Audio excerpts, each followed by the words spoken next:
Hey, what's up, you guys? Welcome back to my channel. I am Key.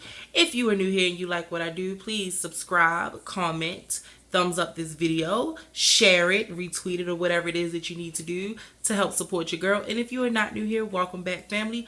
I am doing a recap of Iyanla's Fix My Life. Now, typically when I watch this show, I think it's a little dramatic, just a smidget of a bit, because Iyanla is dramatic, a little smidget of a bit. But the show comes on OWN. It comes on Saturday nights at 9. Yeah, like Saturday nights at 9. And the episode that she just did was kind of a deep one. And it's a conversation that is not as talked about as everything else. It's not as mainstream as everything else. And so that is what made me want to do a recap of the show. So we were talking about a young lady on her show, and she was kidnapped at birth. She was only 8 hours old, and somebody came in and kidnapped her and raised her for 19 years. She literally believed that the person that had abducted her was her mother. And it wasn't until she went to go get a job and all of her paperwork came back incorrect that she realized that there was an issue. Her mother told her that she was adopted, and then she found out later that she was actually kidnapped. And now she's in a crossroads. Her abductor and her mother, the person who has nurtured her and cared for her and loved her, is now in jail. And the parents, her real father, her real mother, they're in a place of trying to get to know her and trying to, well, they never stop loving her, but love her for the person she was raised to be and not love her for the person that they wish she was. So before I get into too much of that, I want to say two things. In the past couple of years, we've had maybe one movie and one TV show that touched on this topic. The first was a Keke Palmer. Keke Palmer was the actress. It was called Abducted, the Caroline White story, and it was about a young lady, similar situation. It was a Lifetime movie played by Keke Palmer. The young lady Caroline, she was abducted from the hospital in Brooklyn, New York. I think it was Brooklyn. By one of the people. The abductor was pretending to be a nurse, and she took her and raised her right over the bridge. So they were searching high and low, and Caroline was raised just like on the other side of New York. And she spent her entire life believing that, she was a part of the family and her dad had left her, and her mother didn't really get too much in detail. And similar situation, the character that Keke was playing got pregnant. She needed all of her information, and it came up that she was kidnapped. And then there was a TV show that Aaron and I used to watch that came on MTV called Finding Carter, and she was a twin, and her abductor was having an affair with the father. And when the father finally decided that he no longer wanted to be in a relationship, she took Carter and swept her off and raised her. And then we find out at the end of the show that both of the girls belonged to her, and it was actually the father who was the kidnapper and tried to raise both girls like his own. I mean, like her own, like his, like just his, and tried to keep the mom away and all that craziness. And so it's not very often. Y'all give me 1 second. I'm trying to make sure that I say everybody's name right. And so there's not very often that we get to actually see TV shows or movies that touch on this. And it's crazy to me because it's such a big thing, and it happens so often that you would think that when we do find out about things like this, we would talk more about it, but we don't. We just kind of sweep it under the rug. And it's even sadder when you realize that we kind of chalk it up to the kid is dead, because within the first 48 hours, if we don't know anything, then we got to think the worst. So I'm happy that Iyanla decided that she wanted to touch on something like this, and so now I can give a recap of the show. So basically, the young lady, like I said, she was kidnapped literally from birth. She was taken out of her mother's arms, and the woman who abducted her raised her like her own. She never had any reasons to believe anything else. It wasn't until she went for a job interview and all of her information was incorrect and she had to start questioning her mom about what happened, and her mother came out and told her, you're not my child by blood. I took you from your parents. I kidnapped you and I raised you like my own. And she did say that she asked her mother. Her name is Alexis. And then I think her name is Alexis. That is what the kidnapper named her.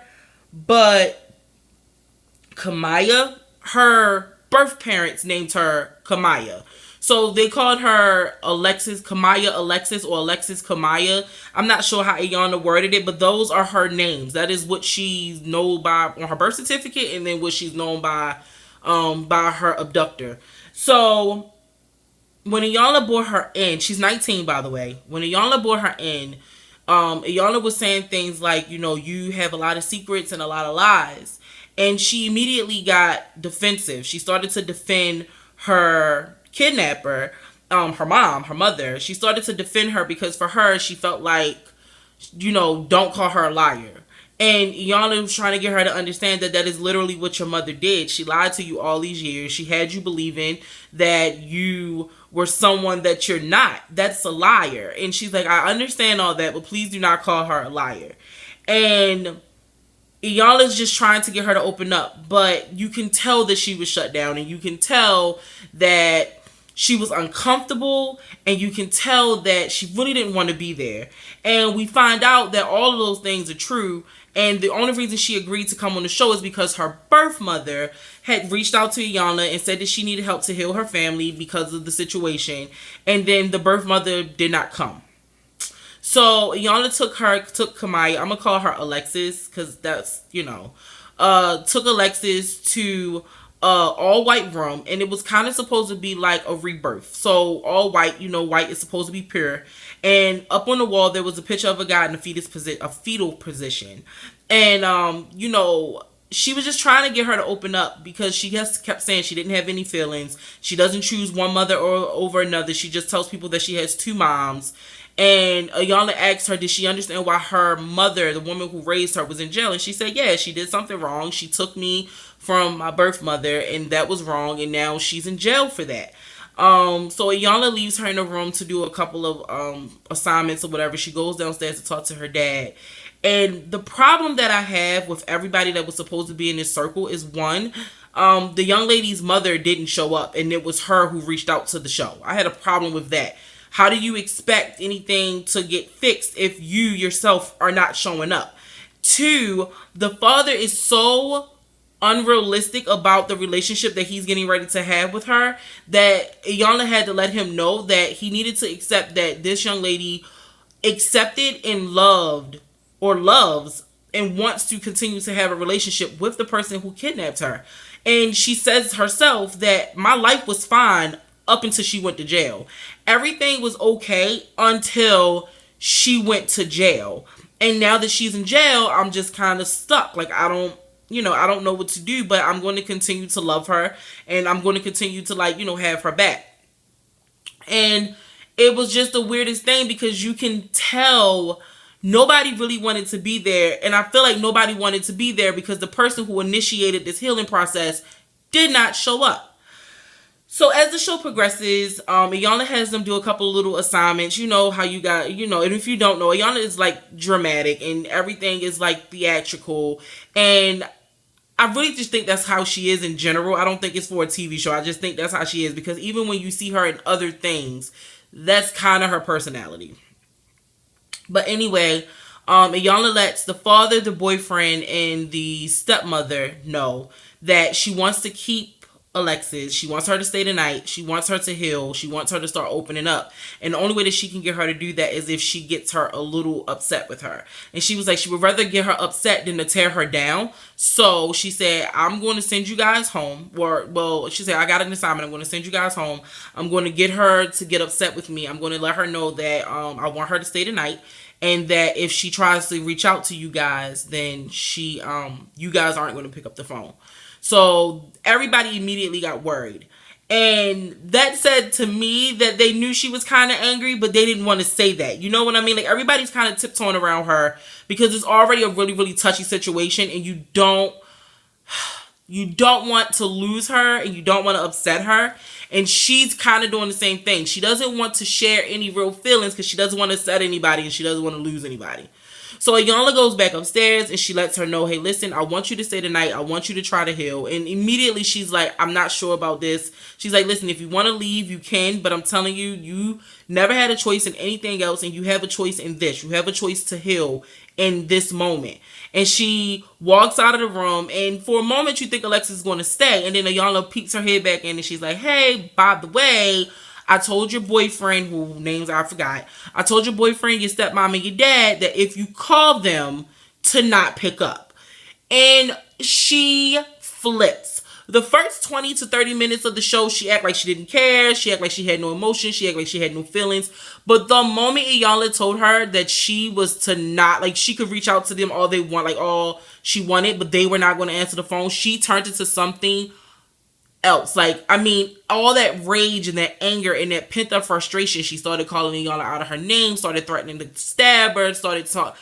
It was just a mess. And what Iyanla tells to the dad, because they didn't really leave, they were sitting in another room, and they're like, she's like, you guys never said that she was disrespectful. You guys never said that she was angry. You guys never said that she was enraged. You never said any of those things. Now, I had you guys do an assignment, and you wrote down all the things that you said you knew about her, and none of you could tell that she was in all this pain and had all this rage and had all this anger.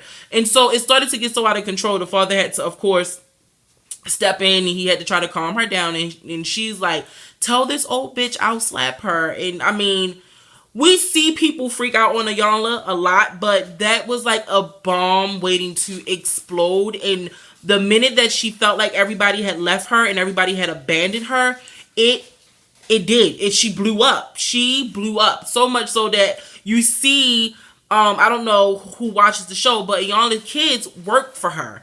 And so her children started to kind of like step into the situation. So in order to keep the conflict down, Iyanla stepped out. She said she washed her hands of the situation and she wanted no parts of it anymore because people have to be willing to heal, and that family was not ready or willing, and they didn't have the tools and were not ready to get the tools to start trying to help her heal. And she wasn't ready to heal. She wasn't ready to open up. And so they all ultimately ended up leaving the house because nobody wanted to work, and Iyanla was done trying to help them due to the threats and all the extra stuff that the young lady was saying. So the next morning, after everybody decided they were done with the process and they weren't ready, she brought in another victim, and she was kidnapped also, and she didn't find out until later that she was kidnapped and her family wasn't who she thought it was. So to see that it's happening kind of every day, and people are being found and families are being reunited with their children, and you find out that a whole nother person has raised them, to see that that's two people that was on one show that had the exact same similar, well, three. Iyanla said herself that she grew up in the same situation, except for she wasn't kidnapped. Her mother died when she was 2, and someone else in her family chose to raise her and not to let her know that her mother actually died. It wasn't until she was 30 with 3 kids that they decided, the entire family made a decision to finally tell her that her mother wasn't her mother. So to have that type of situation happening and it not be looked at, the way we look at rape or the way we look at any other crime, it is flabbergasting to me, because we just see the Amber Alerts and that's it. Amber's gone. Like, we see them, we ignore them. You may look out for a car, but that's it. That's all we do. And then you see things like this happening every day and we hear nothing about it. It is the craziest thing. But it was a good episode. It was a good one. That is one of the first times I personally, because I don't get to watch every single episode, but that is one of the first times I personally seen somebody decide that they just were not going to do the show. They were not open to the process, but I can't say that I'm mad at her. You're 19 and you don't know who you are anymore because you were raised as one person and now you have to be someone else to fit into someone else's life because that's what they want you to be. And because you're afraid to be alone, you're choosing to act as if everything is okay. And I don't know. We're going to keep watching the show. I'm going to keep recapping it. That was just the first episode. That is how they opened up this season. So I have to hope that it just, it continues to get better. If you guys like this, thumbs up this video, comment down below. Let me know what you think about the whole topic of kidnapped kids that's being raised by other families and then ultimately ending up finding out that it was all a lie. Comment down below. Thank you guys for watching so much. I will see you next Monday with another recap of the show. Bye.